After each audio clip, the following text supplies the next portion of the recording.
madhabahu yako Bwana.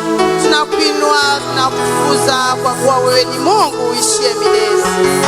Kuna mwingine kama wewe Bwana. Ni katika Kristo Baba naomba na kuamini. Yesu makofi.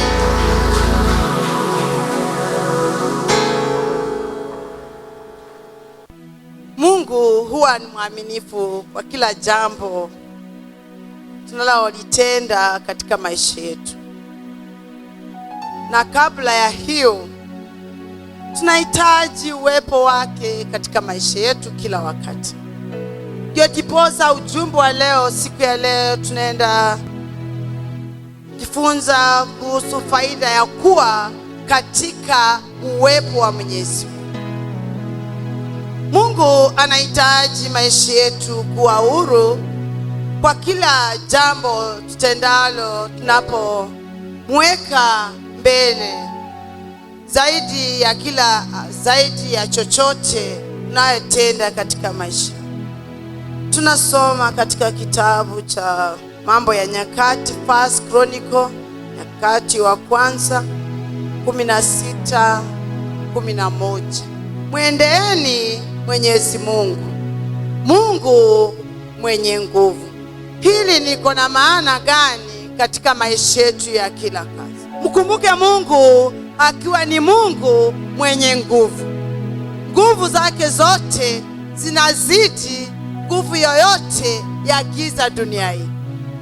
Unapomwamini kwa kila jambo unalotenda, hakika unafaulu. Pigia Yesu makofi. Kuna ushindi katika neno, kuna ushindi katika Mwenyezi Mungu, na kuna nguvu katika Mungu. Kumbuka kwamba Mungu ndiye alitumba, na alitumba katika mfano wake, na yeye anatupenda. Ndio tiposa anatuambia mwendeeni Mungu, Mungu Mwenyezi Mungu mwenye nguvu. Mwendeeni Mwenyezi Mungu daima, mkumbukeni matendo ya ajabu aliyoyatenda. Mwenyezi Mungu, tunaacha njia za Mwenyezi Mungu, tunaenda katika matendo ambayo hayafai. Siku ya leo neno linatuambia, na neno ni yeye mwenyewe, tumwendee yeye mwenyewe kwa kila jambo ufikiriapo, utendalo, usikiapo. Mwendee Mwenyezi Mungu akutatulie. Mwenyezi Mungu anakujua na matendo yako, uamkapo, utembeapo, uendapo, yeye anakujua. Anahesabu hata namba ya nywele zako, anajua. Ukiwa kwenye giza anakujua, ukiwa kwenye mwangaza anakujua. Siku ya leo anatuambia ya kwamba tuweke mawazo yetu kwake, ili yeye ndiye anatusaidia kwa kila jambo, na kila jambo tutendalo kulingana na mapenzi yake.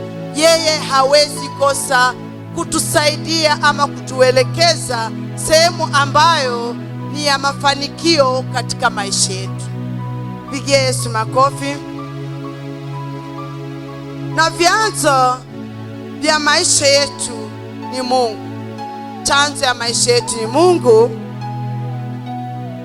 Tunapoenda katika maisha yetu, tunapoangalia maisha yetu kuanzia mwanzo, kila jambo unapokuza lisipokuwa la Mwenyezi Mungu, huwa linafika mahali linakwama. Lakini lile ambao umeuzisha Mwenyezi Mungu huwa linadumu milele. Amen. Huwa linadumu milele. Hebu angalia maisha yako, mahali wewe umeenda makosa wakati mmoja. Siku ya leo anatuambia namna gani tumwendee kwa kila jambo. Majibu yake japokuwa inaenda polepole, ako na mahesabu anakupigia ili akubariki. Ako na mahesabu anakupigia, huyu atakujaribu. Anaweza kukupatia mali mingi, lakini sasa hujui kutunza, shetani ataingia ndani, atavuruka.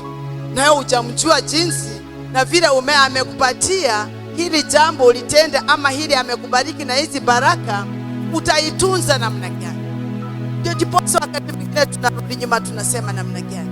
Mungu amekosa kusikia maombi yetu. Mungu husikia maombi yetu kila wakati. Ako na masikio zaidi yetu, ako na uwepo wa kusikiza mpaka kila ambayo unaona ni asiri ndani yako. Piga Yesu makofi jameni. Ndiposa siku ya leo anatuambia, enyi wazao wa Ibrahimu, mtumishi wake, enyi wazao wa Yakobo, wateule wake. Anawahimiza, enyi wazao wa Ibrahimu. Ibrahimu alikuwa ni baba wetu wa kiroho, ni baba wetu wa kiroho bado, lakini alikuwa na hekima, alikuwa na patience, alikuwa na subira mbele ya Mwenyezi Mungu. Amen. Naye alibarikiwa baada ya kuwa kwa subira. Nasi anatuambia siku ya leo, hizo baraka tarajia kwa utaratibu fulani. Naye yuko njiani, anakupangia mikakati ya kubariki na kusaidia kutunza hizo baraka. Yesu makofi jameni, hiyo ni ufunuo kwake. Anasema usilie wakati huu, mimi niko na wewe na sitakosa kukubariki, nitakubariki. Wale wanaosema utabarikiwa, utabarikiwa. Alibariki Abrahamu wakati alikuwa kwenye shida na mke wake. Mbona asikubariki wewe jameni? Aliyompenda Abrahamu vile alivyompenda, na ndivyo anakupenda wewe. Mbona usimpende? Mpenda huyo Mungu, na yeye atakubariki, atakuinua, atakufuta machozi, atakuondolea yale mazito ambayo unabeba. Amen. Hakuna shida ambayo inashinda Mwenyezi Mungu. Hakuna, hata uende wapi. Anatumiza yale aliyetendea kina Yakobo, aliyetendea Abraham ambaye ni baba wetu wa kiroho. Alimpatia ahadi akiwa kwao nyumba, akamwambia Abraham, mimi nitakubariki. Abraham na Sara akasema, utatubariki saa ngapi? Nimengojea mpaka Ana akakiva. Sara akakiva. Akamwambia mimi hata mambo kama haya sitarajii tena. Naye Abraham, baba wa imani jameni, akabeba imani yake, anasema mimi najua Mungu napokulilia kila wakati, asubuhi, mchana, jioni, najua utatenda. Naye siku ya leo anasema hicho kilio chako weka kwa Mungu kila siku. Unapoamka na wamkumbusha Mungu, Mungu nakukumbusha, ninakukumbusha hili jambo Mungu. Usiniache Baba wangu wa mbinguni, nitie nguvu napoondoka Bwana. Nipe hekima na maarifa ya kukabiliana na hili jambo, na atakupatia kwa wakati weka. Anakupangia hata ofisi. Wewe ukienda kwa ofisi, si unapanga? Hata ukiajiriwa kazi, si kuna mpangilio? Si kuna vile unaenda kuajiriwa kazi, unaingia tunasema mimi nataka hii kazi na niingie. Mungu wetu ni wa upendo. Niwaambie kwa ajili ya nini? Ako na sababu gani huwa anakutayarisha ili upokee baraka fulani. Yesu makofi. Anajua hapa duniani kuna vita, shetani yuko. Amen. Anapoona amekubariki, naye tena ako na akili zake, anajua jinsi atakabiliana nawe ili hizi baraka usizitumie vile inatakikana. Lazima apange ofisi yako vizuri, ili hili jambo liendelee kukua na liendelee kusaidia, lisaidia na wengine. Alipanga Abraham na ofisi yake vizuri sana, kuwa baba wa imani na kuwa baba wa mataifa. Amen. Nawe anakupanga namna gani? Ni lipi ambayo wewe umetarajia kutoka kwa Mwenyezi Mungu na hujapata? Siku ya leo anakuambia mimi bado nakupanga na ofisi yake. Kwa kila jambo unapouliza liko na ofisi yake. Amen. Unapouliza afya iko na ofisi yake. Kuna vifaa ambavyo vinahitaji katika kazi yako, si ndivyo? Unapouliza hekima, unapouliza elimu, unapouliza kazi, kuna vifaa ambavyo anakupangia ili akupatie, ili uweze kufanya hiyo kazi kwa ukamilifu. Kuna vifaa vya ulinzi, ya breakthrough. Amen. Amen. So wakati anaunda hivi vifaa, bona tusiwe na haraka. wacha mpatie nafasi, ni fundi tosha wa kuunda hivi vifaa, ili wewe anapokupatia ako tayari kujua kwamba ako na marekebisho fulani katika maisha yako. Anapokuweka katika hiyo hali, utajua jinsi ya kutunza, jinsi ya kuishi vyema na ile ambaye amekubariki nayo. Amen. Pigia Yesu makofi. George Potts akatuambia katika wakati neno linatuambia katika Mambo ya Kati 16:11, mlilieni Mungu kwa kila jambo. Mwenyezi Mungu ndiye Mungu wetu. Mwenyezi Mungu ndio chanzo ya kila kitu. Vyanzo vya uwepo wa Mungu maishani mwetu mwanadamu ni mingi. Tunapotegemea wingi wa Mungu katika maisha yetu, chanzo ya uwepo wa Mwenyezi Mungu na faida ya uwepo wa Mwenyezi Mungu katika maisha yetu ni vile tunamtegemea maishani mwetu. Na tunategemea Mungu maishani mwetu kivipi? Kuna mambo kadhaa ambayo tunafaa tujue tunapomtegemea Mungu. Kitu ya kwanza, tunaposema tumtegemee Mungu na atupe majibu saizi. Wewe tunapoenda workshop, ambia Mungu, nimekuja kwako, mimi nataka kuingia workshop ya afya, nibadilishie afya. Nataka kuingia kwa masomo, unibadilishie. Anakuambia niko tayari. Uko tayari namna gani? Tunaingia namna gani katika hii hali? Tunaingia namna gani? Kupitia maombi. Kitu ya kwanza ni maombi. Pigia Yesu makofi. Maombi. Wewe unapoamka asubuhi, mchana, jioni, kuwa katika maombi. Ambia Mungu, niko mahali hapa. Naposikia machungu, nao unipatie amani katika moyo wangu. Amen. Unapoona nikiwa katika aibu, nifunike Yesu. Ninapoondoka mahali hapa, ninapoenda mahali hapa, nipatie ulinzi Baba. Ninahitaji Mungu unitendee namna gani? Maombi ya kufunga na kuomba ni kitu cha maana katika maisha.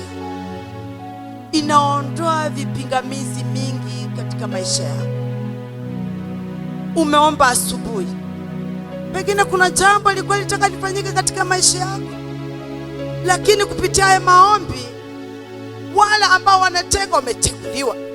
Je, imebaki kupigia Yesu makofi. Umeteguliwa.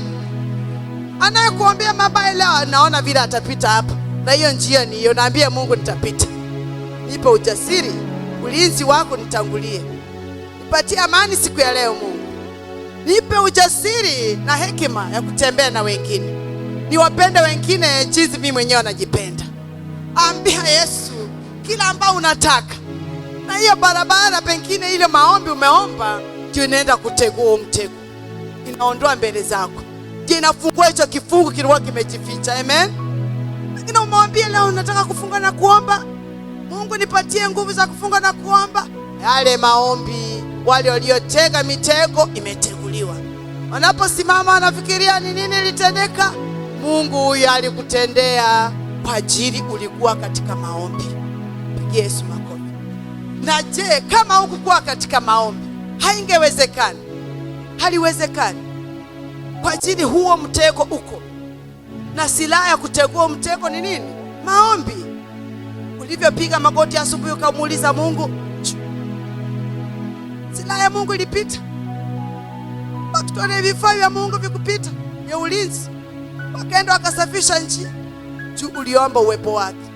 Wasema, walinzi wa mbinguni, malaika wa teule, malaika wa vita, mmeshuka, unishukia siku ya leo.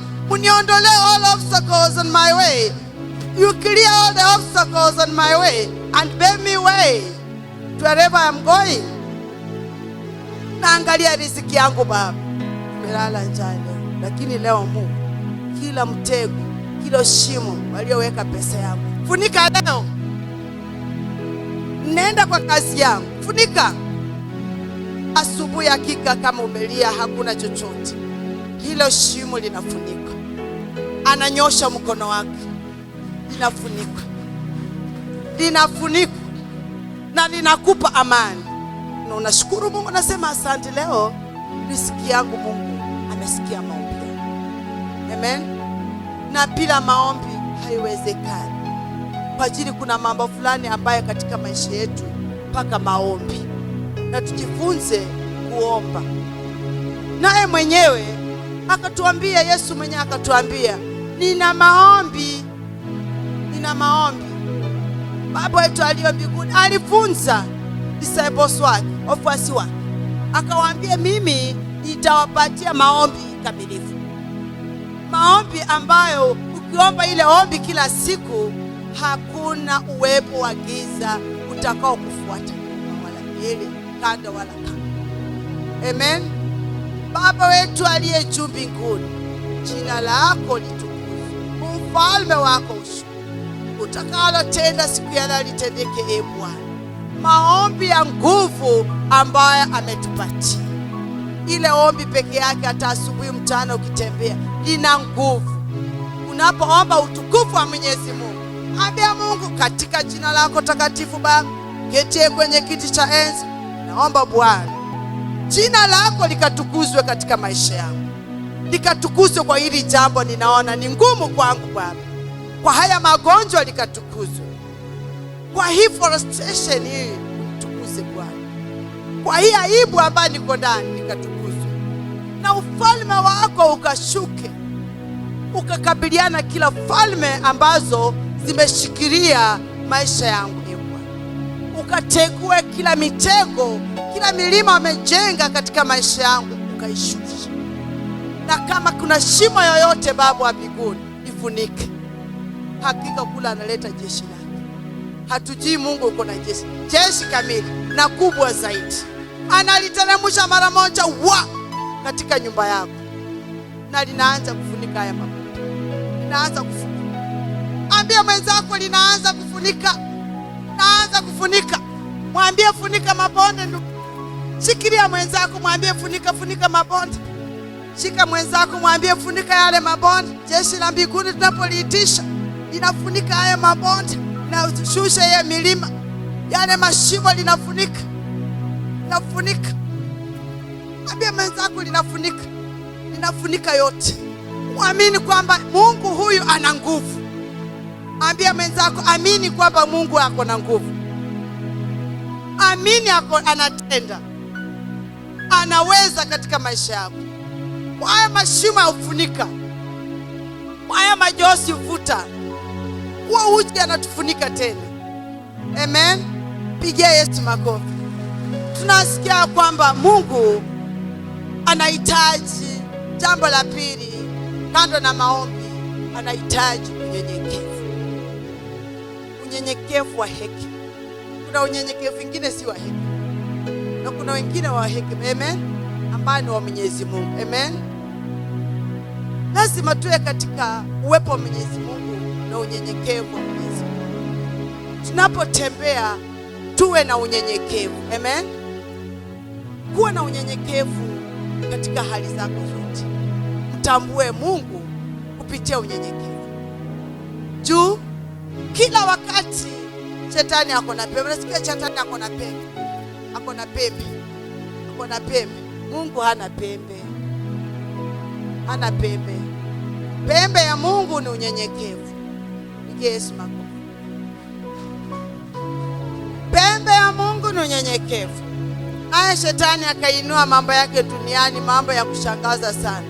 Na yale maneno inaturudisha nyuma katika maisha yetu. Jitambue na unyenyekevu. Unyenyekevu ni nini?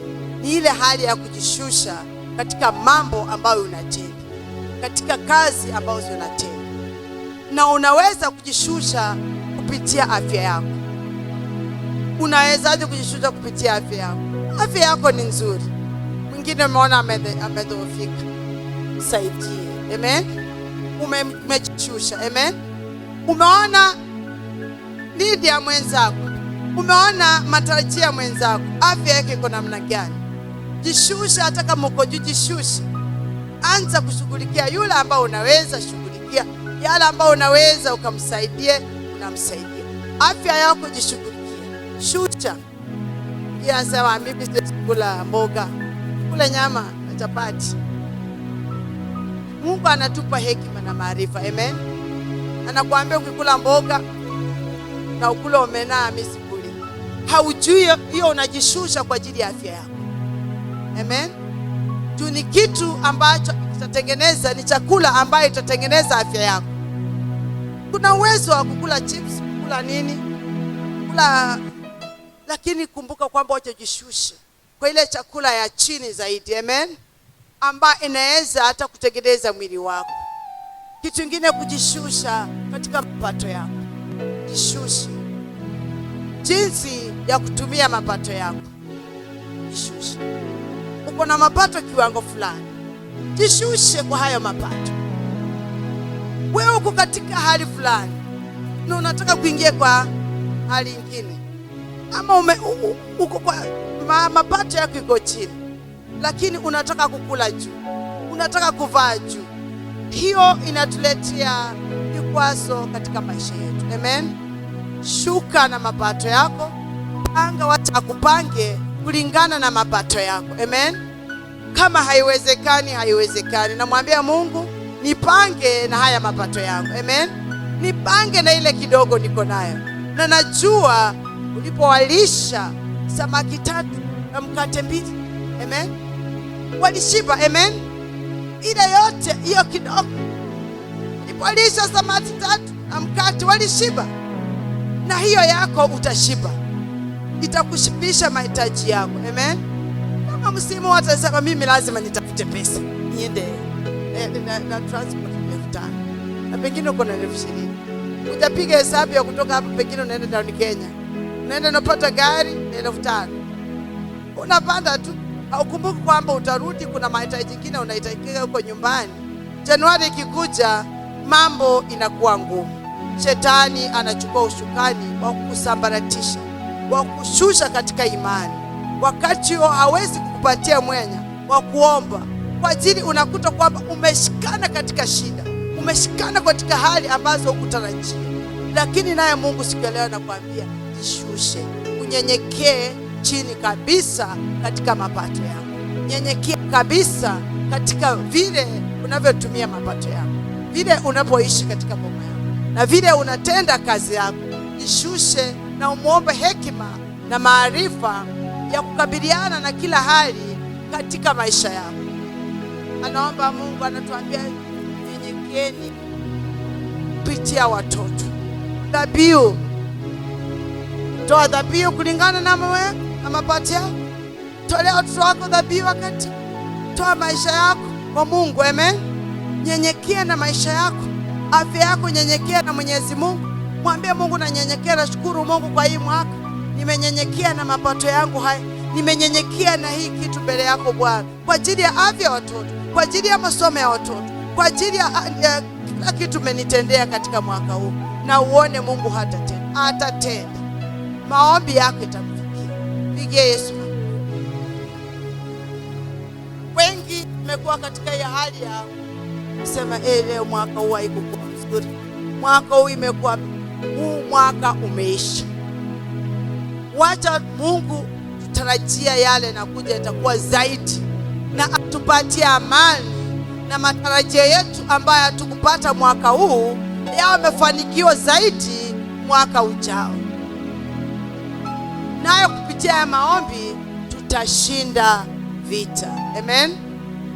Ndipo Yesu alipokuwa katika maombi akaambia wafuasi wake, nyinyi mnatenda yale, imani yenu naona inashuka, na msije mkaingia katika majaribio. Naye Simeon akamwambia, Simeon, ninaona ukiingia katika majaribio, Pita nawe utakuja kunikana. Naye Pita hakusikia ni kitu cha dhamana, aliona ni kitu cha kawaida. Amen. Alipoona ni kitu cha kawaida, alishangaa sana.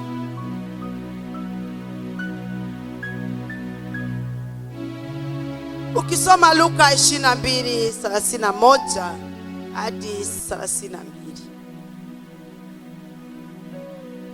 Soma Luka mahali Yesu alikuwa anaambia Simeon, Simeon, sikiliza, shetani alitaka kuwapepeta nyinyi. Sikiliza, shetani alitaka kuwapepeta nyinyi. Sikiliza, shetani alitaka kuwapepeta nyinyi. Luka 22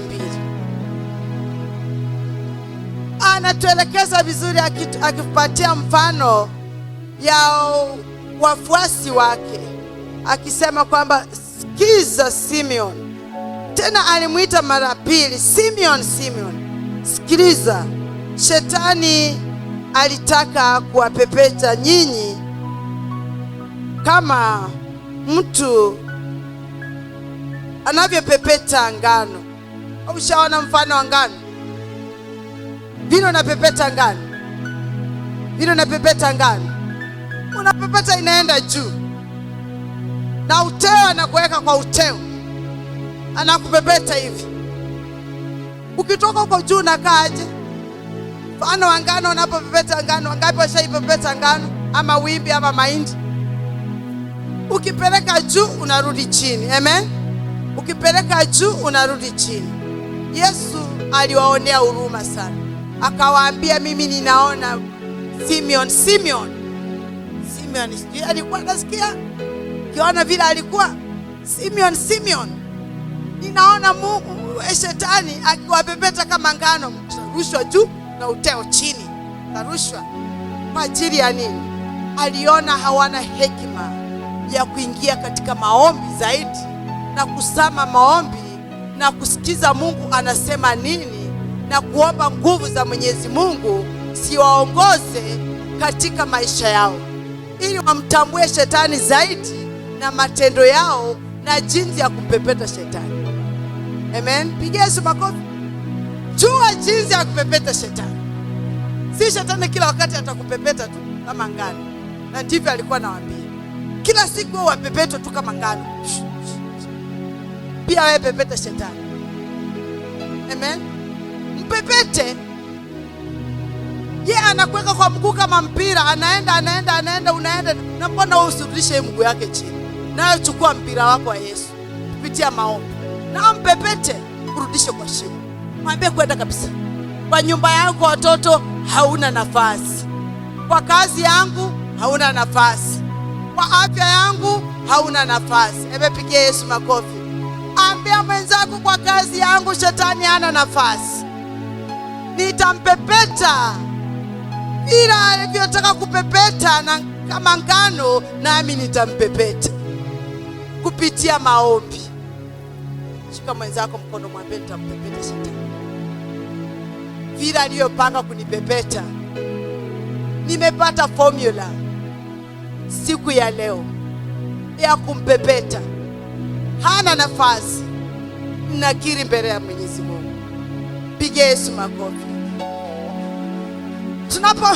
Tunaponyenyekea, Mungu anatupatia formula ya kuweza kujitambua kupitia maombi na kujua jinsi ya kupepeta shetani anapoingia katika familia. Wengi watoto wetu wakati kama huu, msimu kama huu, shetani anajua jinsi ya kupepeta kupitia tamaa. Na tamani hii, leo ni hii, leo tunataka kula chakula mzuri, nguo mzuri, kila kitu kizuri. Mwambie shetani, huo mwenya nimezipa katika nyumba yangu, nimeuzipa. Leo ni maombi. Tutashinda katika maombi hii mwezi, kuomba Mungu, kumshukuru Mungu kwa ajili ya mwaka huu unapoenda. Na yale shetani alichukua kama mpira kwa nyumba yangu akanipepeta, nimezipa huo mwenye. Nimeuzipa kabisa Yesu. Nimeuweka jiwe kabisa. Amenitafuta kuniweka sanda yoyote, nami mimi hanipati. Yeye mwenyewe atajifunga hizo sanda. Sikio za mauti ajifunge. Sikio za nini ajifunge. Sikio za kunihangaisha kwa uganga ajifunge yeye mwenyewe.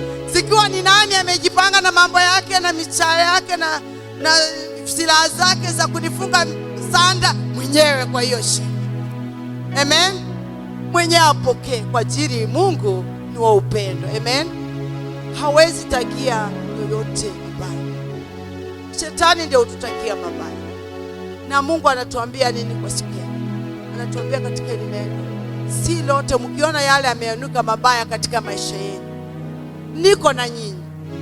Ninajua hapa duniani kuna majaribio, na lazima yale majaribio yaingie, na katika mpangilio wangu kukusaidia, nao unatakana uwe na nguvu za kuamua na kusimama, ili yale mapengo inapokuja katika maisha yako unayaziba. Pigie Yesu makofi. Unayaziba. Nimeshakupatia nguvu za kufanya hii kazi. Amen. Mbona unaruhusu hii mienye? Hivyo anakuambia jaribu inaingia. Oh baba, mimi nimejaribiwa, nimechoka. Hujachoka. Nimekuambia ni ako kwa blood. Hiyo iko katika, anajua dunia lazima tupitie haya, na lazima kubali haya yamekuva, yamekuja, lakini yeye anakuambia mimi niko tayari na wewe. Hii ni kidogo mwanangu. Finya huo mwenye usionekane tena. Finya huo mwingine. Finya hii mwingine. Nyosha barabara yako. Pigie Yesu makofi. Nyosha hiyo barabara. Bwana uwe muoga. Usiwe muoga mbele ya Mungu. Huyu baba ako na nguvu. Sisi wenyewe ndio muoga. Lakini Mungu ako na ujasiri wote. Na unyenyekevu wake unampa direction mpya katika maisha yako.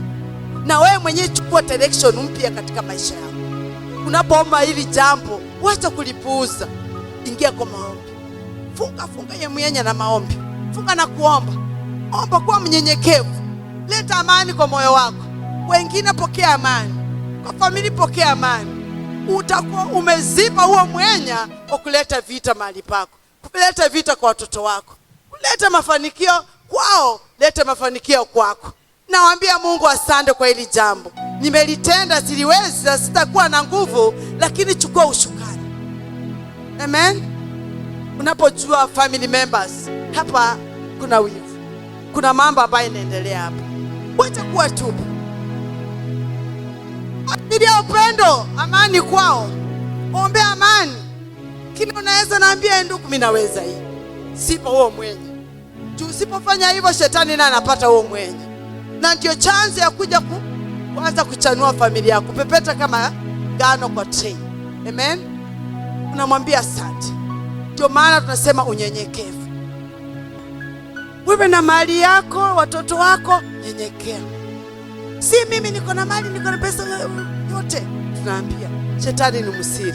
Kwa ajili anataka kujua zaidi yako wewe ni nani. Amen. Na ukiona wale wanakuwa namna hiyo, wanakuwa wanyenyekevu sana. Na hiyo ni spirit ya shetani. Wakati mwingine anakuwa mnyenyekevu kujua zaidi, kujua mambo ya Mungu. Amen. Ukiona Adam and Eve, shetani alikuwa mnyenyekevu. Wewe unafikiria shetani angeenda kwa akambia, mnaishi hapa mnafanya nini? Ati Mungu angekubali. Lakini alienda kwake kwa unyenyekevu. Na alileta sauti ya unyenyekevu. Akaleta ile unyenyekevu la kumleta environment ambayo atalipokea vizuri. Amen. Nasi pia lazima tufanye hivyo. Tuambie Mungu utupe hekima na maarifa. Alikuwa huko. Na uenda kama hatujui katika kiroho, yeye uenda ni kiumbe ya Mwenyezi Mungu, na ni mmoja alikuwa malaika wa baba kule mbinguni. Na akarusha hapa chini pap. Kaambia ndo pumzike huko kwa tabia mbaya. Amen. Ambaye haisaidii wengine, haisaidii wala mbinguni, haisaidii baba mbinguni mwenyewe. Akamwambia kwenda kabisa. Sijui ni punishment alipenda, Mungu mwenyewe anajua. Hiyo kwa siku ya hukumu haijafika. Amen. Tunatarajia taasisi. Amen. Lakini ni mmoja tena amekuja hapa dunia na amepatana na sisi. Na ndio diposa tukaambia haya, mmepatana na yeye. Nilimtuma kitambo kabla inji kuumbwa, dunia kuumbwa.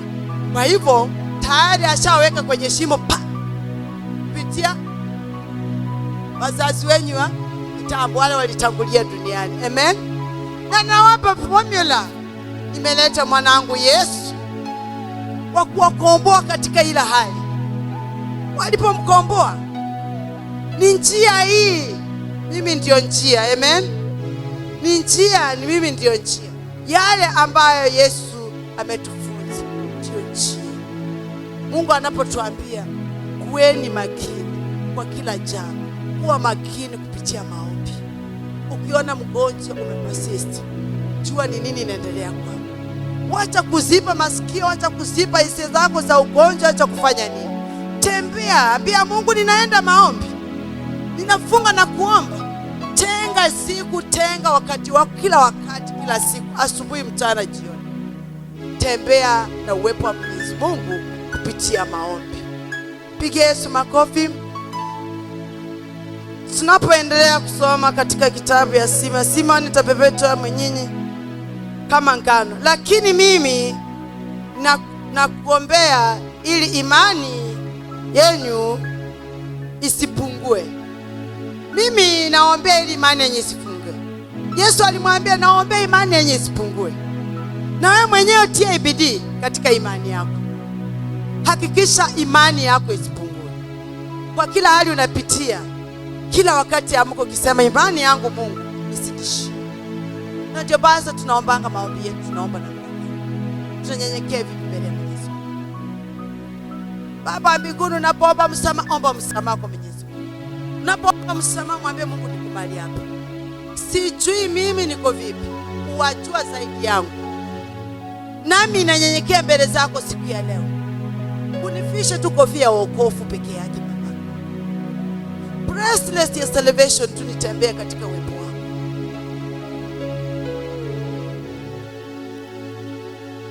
Kofia ya wokovu, breastless ya salvation, niwekee Baba. Mkanda kueneza injili ya ukweli na viatu vya kutembea katika ukweli wako Baba. Nipatie tu ngao ya imani siku ya leo, nitembee na uzidi kunipatia ngao ya imani. Nipe tu pango wa Roho wako Mtakatifu. Unisaidie kwa hii vita leo. Siwezi Mungu. Naitisha uwepo wako. Wewe ndio komando wa vita. Tangulia na silaha zako. Piga Yesu makofi ni sana basi tuendelea. Piga Yesu makofi. Niendelee kupigana nao vita. Na unitumie wala walinzi wa mbinguni.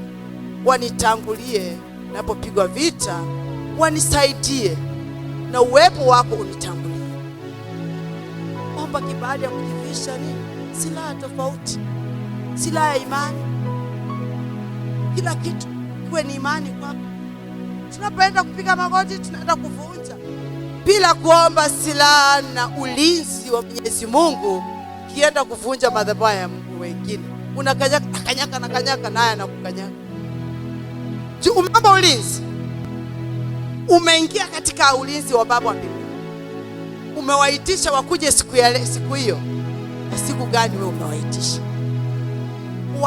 Mungu Yesu, hata Mungu mwenyewe anasema itisha, omba. Unaitisha uwepo wa Mwenyezi Mungu katika maisha yako, katika kila siku. Unapotembea tayari ashakupatia jeshi limekutangulia. Nyuma ni jeshi, kando ni jeshi, kando ni jeshi. Unapotembea, unapokuona huyu hapana, piga Yesu makofi. Ambia mwanzako linijaze jeshi. Ambia mwanzako kuanzia siku ya leo. Wacha nishika yeye mkono, shike mkono, mwambie siku ya leo Mungu akupatie nguvu. Ujue kuomba hivyo vile tumefunzwa siku ya leo, ili Mungu aandamane na wewe kupitia maombi haya, ili tuwe na silaha tosha, tuwe na ulinzi tosha Bwana. Kila siku tutembee hapo Bwana, tuende hapo Bwana, ili tuwe na ushindi kwa kila jambo tutendao. Piga Yesu makofi. Anatuitisha uwepo na ushindi kila siku, na yeye yuko tayari kutupatia ushindi. Amen. Umeona hatari mbele yako, ambia hatari ndio niko hapa na sijui naenda wapi. Mungu, niko hapa, ni wewe nimeanza nawe siku. Baba wa mbinguni, naomba tu sikia nafsi yangu imekuhitaji. Amen. naomba ulinzi wako. Kwanza tu naomba msamaha. Kitu kama haiwezi kuja kama hujakuwa shida mahali, si ndivyo? Pia Mungu, naomba msamaha, nisamehe kwa hii hali naona nisamehe. Naomba Mungu ukanifiche tu kofia ya wokovu, usiende kinyume na imani. Hiyo presence ya salvation usikoshe kunipatia. Kanda ukueneza injili ya kutosha, nipe. Viatu vya kueneza injili yako nipe. Na silaha ya imani usitishie. Sioni maneno ikuwa mzuri hapa. Na upanga wako ukatao kuili wa Roho wako Mtakatifu tangulia. Naomba komanda wa vita Yesu tangulia. Amen. Na wateule wa mbinguni wa vita, Mika na wale wengine wa vita, tangulie. Hakika wanakuja. Hata tunapoomba saa hizi, tunapoimba, wako mahali hapa. I wish tungefunguliwa macho tuone. Walishuka na wako katika operation.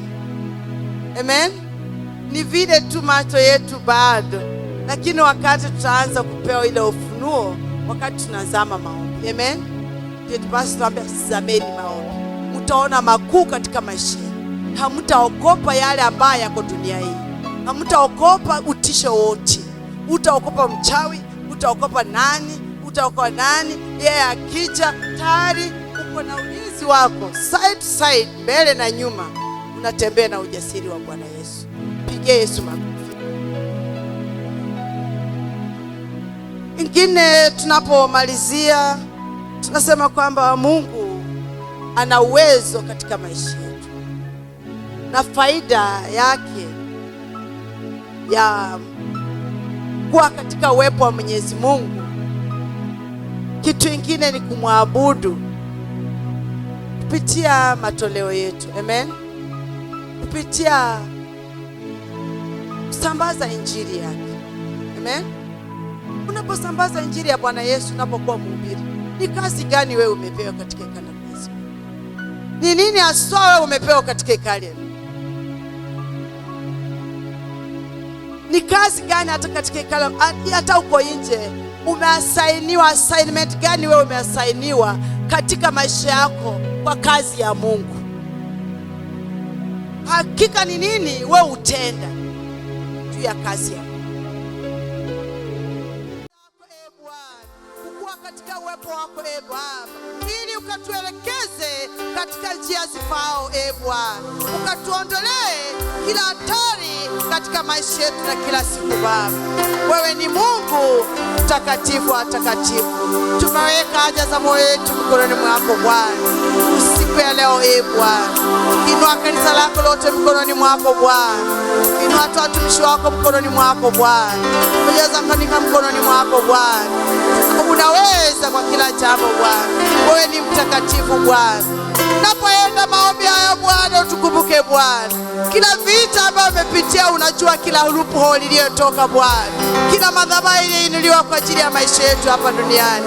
Na kila chochote kiliyotenda tendeka katika maisha yetu Bwana. Napoweka familia yangu mikononi mwako Bwana. Maisha yangu, nyumba yangu mikononi mwako Bwana. Nikumbuke Bwana. Kila makao ya shetani yakumbuka katika nyumba yangu.